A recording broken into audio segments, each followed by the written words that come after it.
Hey guys, it's Alex from the Fabled Academy. Today we need to talk about the best card in Flesh and Blood. Potentially. It is Pot of Greed? No, of course not. But it is a very similar card that we need to talk about. Because yesterday we even talked about the new set announcement, The Hunted. And I'm super hyped about it. I even told you that I need to stop recording because I don't have time for it. But I just can't stop talking about this topic because I think it is so important at the moment. And I just want to get this out to you and talk about it with you. So the new set, The Hunted, probably you have all seen it until now. It's just super amazing. And then in my local game group, after I made the videos yesterday, some people were talking about the Tome of Imperial Flame. And I totally missed that one because actually I thought, the tomes are banned, right? So I wasn't really looking at Tome of Imperial Flame yesterday. But I think this is a topic we need to talk about because actually this will be super important for the next set. When we are looking at the tomes here, excluding Dommeltai, of course, a few of these tomes were banned this year from Flesh and Blood. Classic constructed. Tome of Aetherwind, Tome of Yendal, Tome of Firebrand, and Tome of Divinity. And they banned Tome of Firebrand, but they didn't ban Tome of Imperial Flame. And I think that is very important to look at because we all know Pot of Greed, right? That card is just too good for the game Yu-Gi-Oh! It's banned, of course, and it just draws you 2 cards. So, when looking at Tome of Imperial Flame, just from the history speaking, we know that in Tome of Imperial Flame is a lot of power. And even it is better as Pot of Greed, right? Because you're not only drawing 2 cards when you're royal, but you also get to pitch 2 cards and then it should be a downside, but it actually is an upside. And we will talk about that in a few seconds because you're gaining resources off of these 2 cards. And you can also play a very important card in the Draconic pool alongside to gain even more resources. And that is, of course, the Flamescale Furnace, which we will also talk about in this video. Also, I think we need to compare these 2 cards, the Tome of Firebrand, which is actually banned, and the Tome of the Imperial Flame, and talk about if actually the reason was right to ban Tome of Firebrand, but let Tome of Imperial Flame, be around for longer because, we will see that Tome of Firebrand is a card that costs 1 and draws you 2 cards, but only if you have 4 or more Draconic Chain Links. It is an instant, and the Tome of Imperial Flame is only in action, right? Both let you not block with them, so they don't have a block value. But when we look at actually the banned list, we can see them on there, of course, the Tome of Firebrand, Tome of Yendal, Divinity, and Aetherwind, but not the Tome of Imperial Flame. And there is, an article about that from September the 4th by James White that specifically says why they decided to not ban Tome of Imperial Flame. So they, of course, talked about Art of War. They talked about Cash-In, Tome of Firebrand here. So they said Tome of Firebrand, just like Cash-In, is not a problem right now. However, as the Draconic card pool grows, the quest to enable Tome of Firebrand only becomes easier. I would say, though, that is right for sure.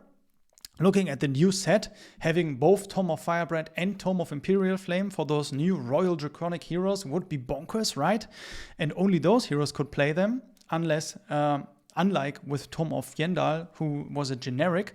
But now we only have Tome of Imperial Flame. And I have to say, I'm not sure if Tome of Firebrand is actually that much better than Tome of Imperial Flame, because you need to pay 1 to get it off. You need to have 4 or more Draconic Chain Links. So I'm not sure if every Draconic hero wants to have that many Chain Links. We don't really know the effects yet of the new Draconic heroes, but just looking at Fi was playing Tome of Firebrand, but not always. There was a time when Tome of Firebrand wasn't really that much of an interest for the Fi decks. But looking at Tome of Imperial Flame, it was such a key card for Dromai for a long, long time. And we can even see that from the last World Championship in Barcelona, top 4 with Aaron Chan's Dromai deck. I did a deck profile with him, so if you want to check that out. He played both Tome of Yendal and Tome of Imperial Flame, and he specifically talks about the power level of those cards and the importance of his deck running these 6 cards. And also even from this year's Pro Tour, in Los Angeles, yeah, Arthur Treyhead won the whole thing, and he played Dromai, and he also utilized the Flamescale Furnace and a heavy redline Dromai deck, including 3 Tome of Imperial Flames. So from the recent history speaking, Tome of Imperial Flame was much more important to the Draconic card pool than Tome of Firebrand. But of course, now that we are getting a new Draconic card pool, including a new ninja, that might have changed. We don't know it yet, but yeah, just seeing this article, yeah, LSS is assuming that Tome of Firebrand is much more important with the new Draconic card pool compared to, where is it here? The Notable Absence, the Tome of Imperial Flame. And they specifically mention Phoenix Flame here in this article too. So they were not sure yet at this point if there will be much more ways to recur Phoenix Flame to your hand and then utilize, yeah, Tome of Imperial Flame that way.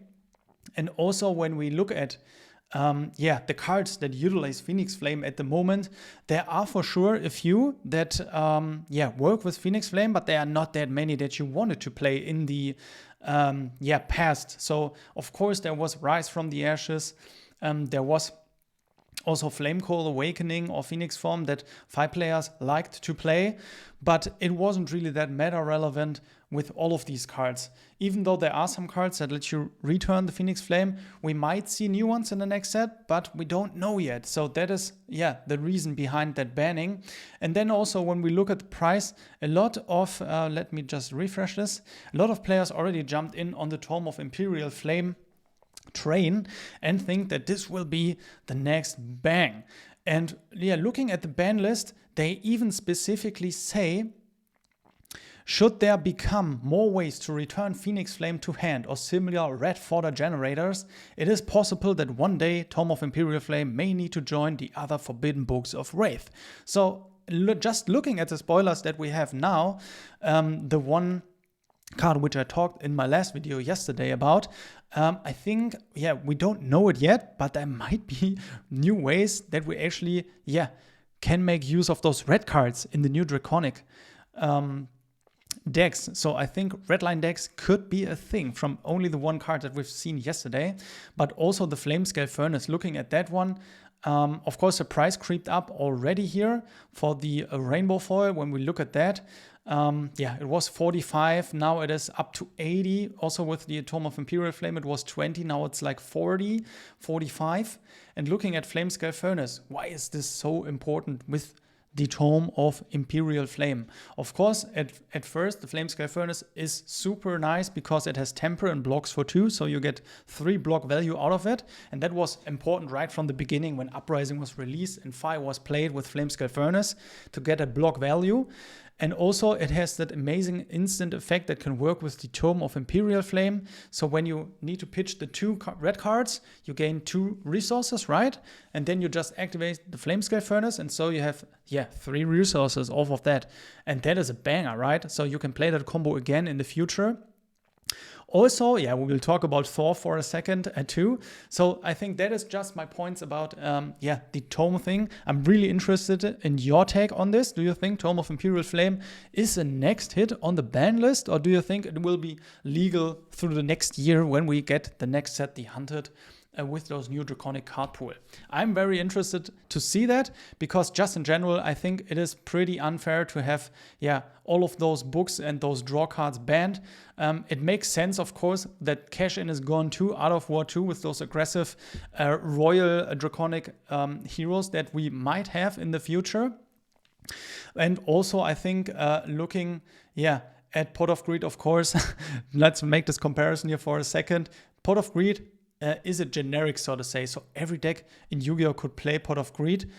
Looking at Tome of Imperial Flame, Tome of Imperial Flame can only be played by the Draconics. So only Draconic decks might be able to draw actually cards, get a +1 of this tome here. And I'm not really sure if that is really that fair for the next meta. But we are all just speculating, right? It could be totally fair to have this card in next meta because the Draconic heroes aren't really that good and they need that draw +1, yeah, to really go off. But we will see. We will see that in the next year. For sure, a card that I wanted to talk about here in the end is Thor, because actually I didn't really think about Thor yet. Yeah, there isn't an ice hero out yet, but soon we will have a new ice hero, the Jarl deck, right? And Thor could be a counter to that, and it is not really that of an expensive card, so you may want to get your playset sooner than later, because actually with Thor you can destroy a Frostbite token, you can destroy an Ice Affliction, or you can unfreeze target frozen card. So yeah, also it is a red card, so maybe goes along with the red line strategy. It also, if you get off the Art of the Dragon Blood card, it comes in only for 1 resource, for 6. That would be nice too, right? And then also there is a card, Call to the Grave. Guys, that works perfectly with Thor actually. Because Thor you can only activate from a graveyard. So while Thor is in your graveyard, at the start of your turn, you may banish it and choose 1. So then you get the counter for the Frostbite. But with Call to the Grave, you could just also send Thor from your deck and then counter the Frostbite token that way. And that might be actually a viable strategy for the next meta, being a first combo here that we have for the Draconic heroes with Call to the Grave, and not only Levia being able to utilize on Call to the Grave. I think that is a really interesting thought, actually. Let me know what you think about it in the comments, and also make sure to like the video if you found it helpful so far. I think it is really, really interesting, because Call to the Grave is also a blue card, so you might as well want to get that blue card into the ice matchup for your Draconic hero. And then at the end here, I also just want to make sure to leave the Phoenix Flame on the screen here for you. Let me know what you think. If Phoenix Flame will be a big thing in the new Draconic set or not. Will we see more ways to utilize Phoenix Flame, get it to your hand from the graveyard or from the deck? Because when we get more ways to recur Phoenix Flame from the graveyard, and not only Fi being able to recur it once per turn from the graveyard, Call to the Grave could be even potentially good to send Phoenix Flame from the deck. But that is just, my 2 cents here at the end. Guys, thank you so much for watching this video. And also I want to make sure to get this out, because there will actually be another video about the Hunted tomorrow on my channel, talking about Arachne, because I think there is this rivalry going on in the new set, right? With the Draconic heroes and Arachne. And I think, especially with the royal keyword, Arachne has a chance to shine in the meta. So we'll talk about that in the next video tomorrow. Make sure to subscribe for that. And also, if you're interested in supporting the Fabled Academy, check out my Patreon. And also, thank you so much for tuning in today's video, and we see us in the next one.